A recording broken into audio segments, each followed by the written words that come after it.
क्या आपका मन भी किताब खोलते ही बेचैन हो जाता है, या फिर आपका मन बार बार फोन चेक करने की सलाह देता है? अगर हाँ, तो ये वीडियो आपके लिए। दोस्तों, आजकल बहुत ज़्यादा ऐसी प्रॉब्लम्स आ रही हैं कि मन नहीं करता है, लेकिन पढ़ने के अंदर से बहुत ज़्यादा क्यूरियोसिटी है। इसको कैसे, इसका कोई सॉल्यूशन नहीं है क्या? मैं लाया हूँ आपके लिए सॉल्यूशन। सबसे पहले आप अपने आप को फोन से जितना दूर रख सकते हो रखो।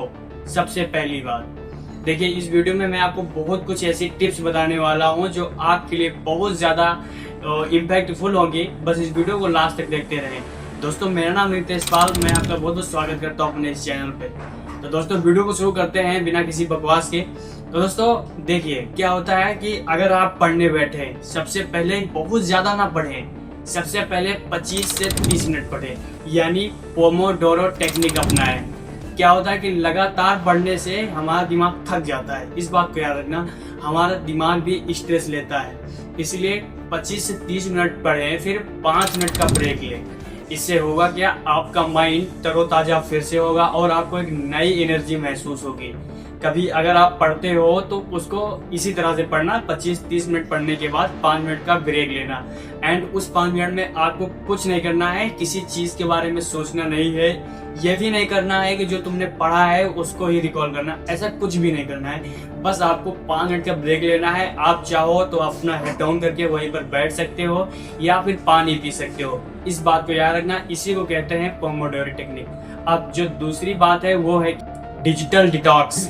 पढ़ते समय मोबाइल को दूर रखो। मैंने इस बात को पहले भी बोला है कि पढ़ते समय आप अपने फोन को से दूर रखें, क्योंकि देखिए, अगर आपका फोन आपके पास रहेगा तो आप क्या करोगे कि कोई भी नोटिफिकेशन आया आप उसको चेक करोगे। और एक फैक्ट के अनुसार जब आप अपना फोन चेक करते हैं एक बार केवल, तो आपका 30 सेकेंड बर्बाद होता है, यानी आधा मिनट। एंड अगर आपके 2-3 से 4 मिनट, 4-5 से नोटिफिकेशन देख लोगे तो आपका आसानी से 5 मिनट, और इसी तरह ज़्यादा देखोगे तो आपका आधा घंटा 15 मिनट भी जा सकता है। इसीलिए आप अपने फ़ोन को दूर रखें। अगर दूर नहीं रख सकते तो आप अपने फ़ोन को फ्लाइट मोड पे डाल दीजिए। सबसे बेस्ट ऑप्शन यही होगा कि आप अपने फ़ोन को फ्लाइट मोड पे डाल दीजिए। देन आपको पढ़ना होगा, तब कोई नोटिफिकेशन नहीं आएगी, ना किसी की कॉल आएगी। इस बात को याद रखना, ठीक है। अब इसके बाद बात आती है कि कहाँ पर बैठ के पढ़े। देखिए, मैं आपको एक सलाह दूंगा, सही वातावरण का चुनाव करो। यानी कि उस जगह पर मत पढ़ो जहाँ पे बहुत ज्यादा शोर शराबा हो, या फिर जहाँ से किसी न किसी चीज की आवाज आती हो, कोई प्रकार का शोर शराबा, गाड़ियों जैसे हो गए या बच्चों का शोर, वहां पर बिल्कुल भी ना पढ़ें। बिल्कुल सुनसान जगह पे बैठें एंड अपने कमरे को चारों तरफ से बंद कर लें, कि ताकि कोई बाहरी आवाज आपको डिस्टर्ब ना कर सके। आप ऐसी जगह का चुनाव करें एंड देन उसके बाद बैठें। फिर क्या होगा कि आप देखोगे कि वाकई आपको चीजें पढ़ी हुई याद आ रही हैं। आई होप मैं आपको अच्छे समझा पा रहा हूँ, ये आपने अच्छे समझा होगा जो मैंने कुछ बताया। इसीलिए देखिए, जब आप एकांत चुनते हैं ना, तो सबसे बड़ा स्टेप यही होता है कि एकांत ही सुख है। इस बात को समझो। एकांत में जब आप जाते हैं तो आपके विचार आपके सामने होते हैं। वहां पे कोई नहीं होता है आपको टोकने वाला। आप जो सोचते हो वो बिल्कुल एकदम रियल होता है। ये बात याद रखना, क्योंकि एकांत में जब आप जाओगे तो आपके विचार आएंगे, तो आपको सोचने की एक नई क्षमता मिलेगी। आप सोचने की सीमा को पार कर चुके होंगे।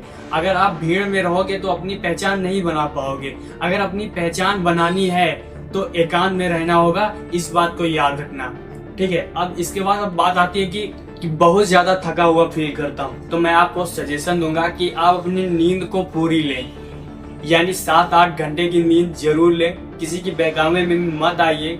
4 से 5 घंटे की नींद जो बताते हैं काफी होती है, ये किसी किसी के लिए होती है, सबके लिए नहीं होती है। स्टूडेंट लाइफ में अगर आप हो तो आपको 7 से लेकर 8 घंटे की नींद तो लेना ही लेना है, ये मान के चलिए आप। लेकिन अगर आप इसको कंट्रोल कर लेते हैं, अपनी नींद को काफी ज्यादा कंट्रोल कर लेते हैं, तो फिर आप 5-6 घंटे की भी ले सकते हैं, कोई प्रॉब्लम नहीं। जितना आपकी बॉडी एडजस्ट कर पाए इन सब चीजों को, जितना डाइजेस्ट कर पाए, ये भी कह सकते हैं। इसीलिए आपको, अगर आप बिगनर हो, आपको कुछ नहीं पता कि कैसे क्या करना है, तो आप 7 से 8 घंटे की नींद लेना स्टार्ट करो। आपका दिन पूरा हैप्पीफुल जाएगा और आप भी अंदर से काफ़ी एनर्जेटिक फील करेंगे। इस बात को याद रखना। तो सबसे पहले आप अपनी नींद को पूरा कीजिए, देन उसके बाद ही कुछ कीजिए, क्योंकि बिना नींद के आपका मन कहीं नहीं लगेगा, आप चिड़चिड़े होते चले जाएंगे। और जब चिड़चिड़ा हो जाता है आदमी तो उसको अच्छी बातें भी बुरी लगती हैं। इस बात को याद रखना, ठीक है। अब इसके बाद बात आती है कि पढ़ा हुआ लंबे समय तक कैसे याद रखें। देखिए, इसका सबसे बेस्ट एग्जाम्पल ये है कि पढ़ा हुआ लंबे समय तक याद रखना है अगर आपको, तो आपको समय समय पर रिकॉल करना होगा। अब रिकॉल कब करना है, देखिए, जैसे कि आपने दिन में 3-4 घंटे की पढ़ाई की, देन आप उसके बाद खेलने चले गए या घूमने चले गए, टहलने चले गए।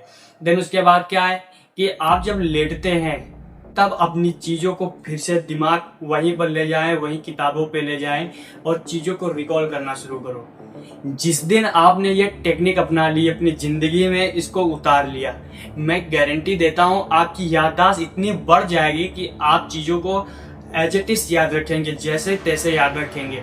इस बात को याद रखना, ठीक है। अगर आपको ज़िंदगी में कुछ बहुत बड़ा हासिल करना है तो आपको अपने माइंड को सुपर फास्ट बनाना होगा, इतना फास्ट बनाना होगा कि शायद अभी तक किसी ने न किया हो। क्योंकि देखिए, अगर हमारी जो सोच है ये अखंड होगी, सोचने की क्षमता अपार होगी, तभी हमसे कुछ हो पाएगा। बहुत से लोगों को आपने देखा होगा कि पुरानी बातें भी याद रखते हैं, पुराना पढ़ा हुआ भी उनको याद रहता है। कैसे? क्योंकि उन्होंने कहीं ना कहीं कभी ना कभी इस टेक्निक का यूज किया है। वो सोते वक्त या फिर 1-2 बार 3 बार ऐसा किया होगा कि सोते वक्त भी उसके बारे में सोचा होगा, तभी ये बातें उनको अच्छे से याद है और देन वो बता पा रहे हैं। तो आई होप मैं आपको अच्छे समझा पा रहा होगा। तो इसीलिए आप कोशिश करना कि आप जब लेटें तो बेफालतू की बातें ना सोचकर आप अपने काम की चीज़ों को सोचें, आप अपनी चीज़ को रिकॉल करें एंड सही से बिल्कुल एकदम प्रॉपरली नींद लेने की पूरी कोशिश करें। अब ठीक है, इन सब के बाद आपको मैं एक बोनस टिप्स देता हूँ। आप अपनी ज़िंदगी में एक बड़ा लक्ष्य हासिल करो, एक बहुत बड़ा लक्ष्य बनाओ, ठीक है। इससे होगा क्या कि जब आप एक बहुत बड़ा टारगेट बनाओगे तो छोटे मोटे टारगेट ऐसे ही कंप्लीट हो जाएंगे। ये आपके लिए बोनस टिप्स है, इस बात को याद रखना। सबसे पहले अगर आपको जिंदगी में कुछ बहुत बड़ा अचीव करना है ना, तो अपने लक्ष्य को बहुत बड़ा बनाना होगा, ठीक है। देखिए, अगर लक्ष्य आपका रहेगा तो आप डिसिप्लिन रहोगे, मोटिवेशनल चीज़ों के पीछे नहीं भागोगे, क्योंकि मोटिवेशनल के मैं खिलाफ हूँ। मैं मोटिवेशनल चीज़ों से कुछ मानता ही नहीं हूँ। मैं केवल और केवल डिसिप्लिन को पकड़ के चलता हूँ। अगर डिसिप्लिन आपके अंदर है तो आप बहुत कुछ करने में सक्सेसफुल हो, क्योंकि डिसिप्लिन कहीं ना कहीं गॉड के द्वारा दिया हुआ सजेशन है। क्योंकि डिसिप्लिन को भगवान ने भी फॉलो किया है, वो चाहे श्री राम हो या फिर बुद्ध हो या फिर हमारे भीमराव अम्बेडकर बाबा साहब ही क्यों ना हो। इस बात को याद रखना। अगर आप चाहते हैं जिंदगी में जल्दी सक्सेसफुल होना, तो आप जितनी जल्दी डिसिप्लिन को पकड़ेंगे आप उतनी जल्दी सक्सेसफुल हो जाएंगे। इस बात को याद रखना। जितने भी अमीर आदमी हैं, जितने भी रईस आदमी हैं, वो सब डिसिप्लिन को पकड़ के चलते हैं। उनको अगर सुबह 4 बजे उठना है तो उठना है, चाहे कुछ भी हो जाए। उनको ये काम अगर एग्जैक्ट 12 बजे करना है तो करना है। तो आप भी अपने अंदर वो क्षमता लाओ, वो कंसिस्टेंसी लाओ। कंसिस्टेंसी से ही डिसिप्लिन बनती है। जिस दिन तुम कंसिस्टेंसी ले आओगे उसी दिन तुम्हारे अंदर डिसिप्लिन आ जाएगी। ये सब बातें आपको कोई नहीं बताएगा, आपको बस इधर उधर की बातों को भरमा कर रखा जाएगा, चीजें आपसे उलट फेर के बताई जाएंगी, लेकिन एग्जैक्ट आप तक कोई चीज वो नहीं पहुंचाई जाएगी जो आपके लिए बेनिफिट हो। आपने वीडियोस तो बहुत कुछ देखी होंगी यूट्यूब पे, लेकिन इस तरह की वीडियो नहीं देखी होगी, क्योंकि मैंने खुद इसके बारे में काफी अच्छे से पढ़ा है, देन तब जाके इस वीडियो को बना रहा हूँ। आई होप कि मैंने आपको इस वीडियो में काफी अच्छा समझाया होगा। मिलते हैं नेक्स्ट वीडियो में, तब तक के लिए थैंक यू।